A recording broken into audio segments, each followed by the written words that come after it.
आणि या व्यासपीठावरती सामान्य कार्यकर्त्याला न्याय दिला जातो। जरूर माझ्यावरती अन्याय करा, परंतु माझ्या सारख्या सामान्य कार्यकर्त्यावरती जो अन्याय करतो त्याला या कराड उत्तरची जनता कधीच माफ करणार नाही।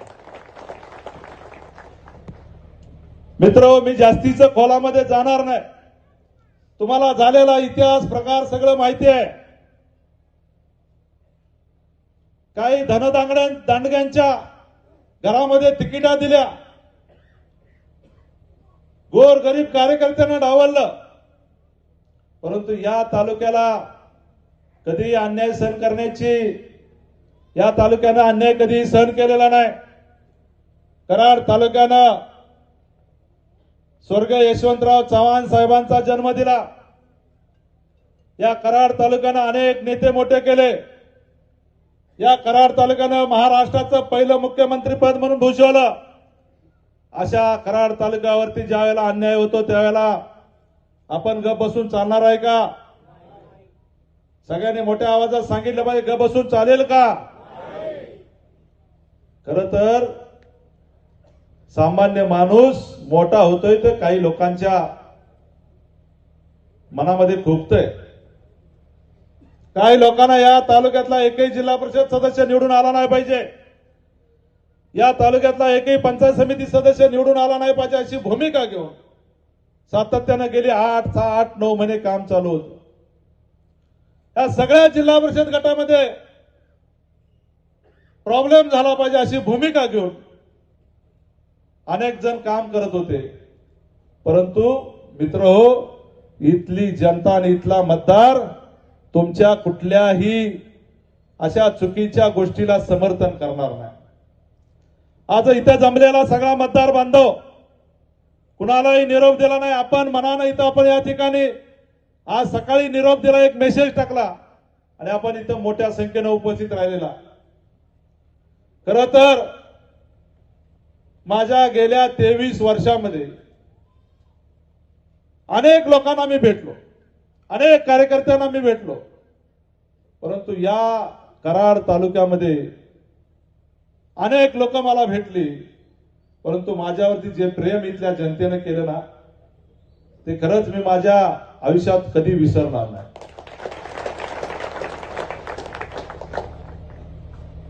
माझ्या परीने मी अनेक कामं लोकांची केली, विकासात्मक कामं केली, सांस्कृतिक आध्यात्मिक धार्मिक कामं केली, परंतु माझ्यासारखा एक हिंदुत्ववादी कार्यकर्ता हे अनेक लोकांना रुजला नाही, म्हणून माझ्यावरती षडयंत्र इथल्या काही लोकांनी केलं। विकासामध्ये मी काय कमी पडलो होतो? अनेक गावामध्ये मी निधी दिला। मगाशी रणजितनं सांगितलं, मी 35 लाख रुपयाचा मी कुठल्या संविधानिक पदावर नसताना शिरवड्यामध्ये निधी दिला। या ठिकाणी राजूदादा बसलेले आहेत व्यासपीठावरती, पिंटू लोहार आहे इथं समोर। मला सकाळी फोन आला, आमच्या दारातला अर्धा रस्ता झालाय भाऊ, आमचा अर्धा रस्ता झाला नाही तर आमच्याकडे परत तुम्ही येऊ नका। एक दिवसामध्ये तिथला निधी मंजूर करून आणला आणि 8 ते 10 दिवसामध्ये त्या रस्त्याचं काम पूर्ण केलं। कराड उत्तर विधानसभा मतदारसंघामध्ये अनेक गावामध्ये निधी दिला, अनेक कार्यकर्त्यांची छोटी मोठी कामं केली।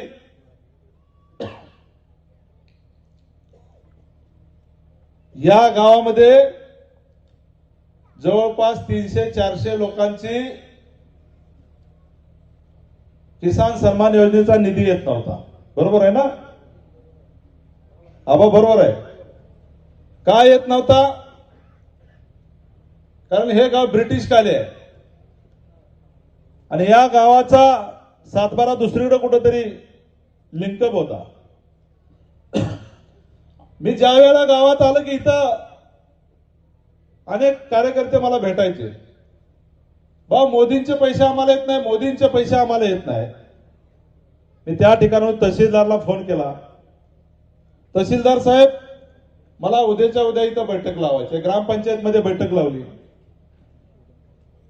आणि आम्ही ही केवायसी एका दिवसामध्ये पूर्ण केली पुढच्या महिन्यामध्ये सगळ्या लोकांना आबा तिथं पैसे भेटले. मी एक घटना सांगितली. अशी अनेक विकास कामं आम्ही या तालुक्यामध्ये केली. सर्वसामान्य कार्यकर्त्यांची अनेक कामं केली. ज्या वेळेला विधानसभेला 40,000चं लीड हा विधानसभा मतदारसंघ देतो, त्यावेळेला सामान्य जनतेनं रात्रंदिवस मेहनत करून 15 दिवस माझे कार्यकर्ते झोपले नाही आणि त्यांनी जी मेहनत केली त्या मेहनतीचं फळ तुम्हाला सगळ्यांना मिळालं. परंतु ज्या जिल्हा परिषदेमध्ये सामान्य कार्यकर्त्याला ज्या वेळेला न्याय द्यायची भूमिका येते, त्यावेळेला कुणीतरी आपल्या स्वतःच्या वटहुकूम राबवतो. कराड तालुक्यातल्या उत्तर मधल्या सगळ्या कार्यकर्त्यांना भाजपच्या बाजूला केलं जातंय. काही आयात उमेदवारांना एबी फॉर्म दिला जातोय. हे लोकशाहीमध्ये चांगलं नाही. आणि भविष्यामध्ये लोकशाही जर जिवंत ठेवायची असेल तर मित्रहो, सामान्य कार्यकर्त्याला आपल्याला न्याय द्यावा लागेल. सामान्य कार्यकर्ता जर पुढे गेला तर समाजातल्या शोषित वंचित लोकांची सेवा करू शकतो. अनेक धनदांडगे निवडून येऊन काय करतात ते तुम्ही 50 वर्षामध्ये बघितलेलं आहे. आपल्या सगळ्यांना माझी विनंती आहे, या जिल्हा परिषद गटामध्ये आता जल्लोष बघितल्यावरती अनेक लोकांच्या पायखालची वाळू निसटलेली आहे. इथं बघितल्यावरती आता जवळपास 2 तास आपली सभा चालू आहे. एकही माणूस इकडे तिकडे हल्लेला नाही. कुठल्याही माणसाला बोलवण्याची वेळ आलेली नाही. इथं बसलेल्या प्रत्येक कार्यकर्त्याला माहिती आहे की माझ्यावरती अन्याय झाला, या रामकृष्ण वेतावरती अन्याय नाही झालेला. हा अन्यायाला जर वाचा फोडायची असेल तर आपल्याला पुढचे 8 दिवस डोळ्यात तेल घालून आपल्याला सगळ्यांना काम करावं लागेल. आपण करणार आहे का? मागे बसलेले शिरोडेकर काय सांगताय, करणार आहे का? हात वर करून सांगावं लागेल. कारण या शिरोड्यामध्ये माय घरी घरी पोहोचलेला आहे. तात्या तुमच्या कोपड्यात सुद्धा घरोघरी गेलेलो आहे. प्रत्येक कुटुंबापर्यंत मी पोहोचलेलो आहे. मला अनेक कार्यकर्ते सकाळपासून सांगतायत, भाऊ आम्ही एखाद्याला मत मागाय पत्रक टाकायला गेलो की समोरचा व्यक्ती म्हणतोय भावना आम्ही ओळखतो, भावांच्यावर अन्याय झालेला आहे. इतका प्रचंड लोकांच्या मध्ये उत्साह आहे की या वेळेला या जिल्हा परिषदेचा विजय हा निश्चित झालेला आपल्याला सगळ्याला माहिती आहे. अनेक गोष्टी आपण पुढच्या सभेमध्ये बोलू, विकासात्मक कामं अनेक करू. 24/7 मी अवेलेबल असणारा कार्यकर्ता आहे. तुम्ही रात्रीच्या 12ला मला फोन केला तर मी तुमच्यासाठी अवेलेबल आहे. कुणीही फोन करा. माझ्याकडे कधीही या नेत्याला आणि त्या नेत्याला घेऊन या अशी भाषा नसते. सामान्यातला सामान्य कार्यकर्ता कुणीही माझ्यापर्यंत येऊ शकतो. हे शिरवड्यातल्या आणि कोपर्ड्यातल्या या गणातल्या सगळ्या कार्यकर्त्यांना माहिती आहे. जर आपल्याला सगळ्यांना सर्वसामान्यांना न्याय द्यायचा असेल, झालेल्या अन्यायाला वाचा फोडायचा असेल तर आपल्याला ही लढाई आपल्या हातामध्ये घ्यावी लागेल. मी एकटा काही करू शकत नाही मित्र.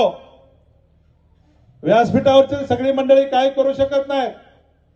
ही लढाई तुमच्या हातामध्ये घेण्याची वेळ आलेली आहे. तुम्ही घेणार आहे का? मोठ्या आवाजात बोलायला घेणार आहे का?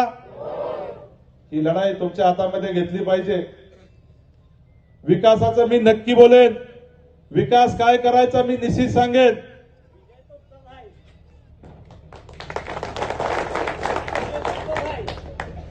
जिल्हा परिषद गटातलं एकही गाव पुढच्या 5 वर्षामध्ये विकासापासून वंचित राहणार नाही.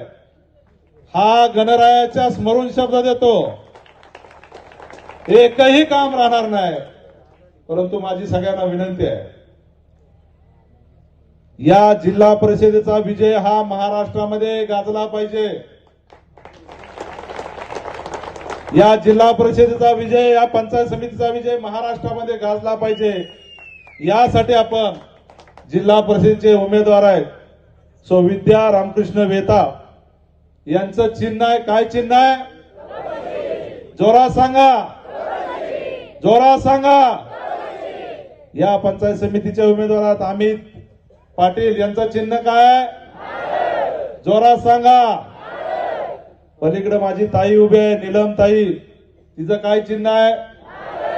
जोरात महिलांचा आवाज आला पाहिजे. तुम्ही या दोन्ही चिन्हावरच्या समोरील बटन दाबून या उमेदवारांना प्रचंड बहुमताने निवडून द्याल अशी अपेक्षा व्यक्त करतो.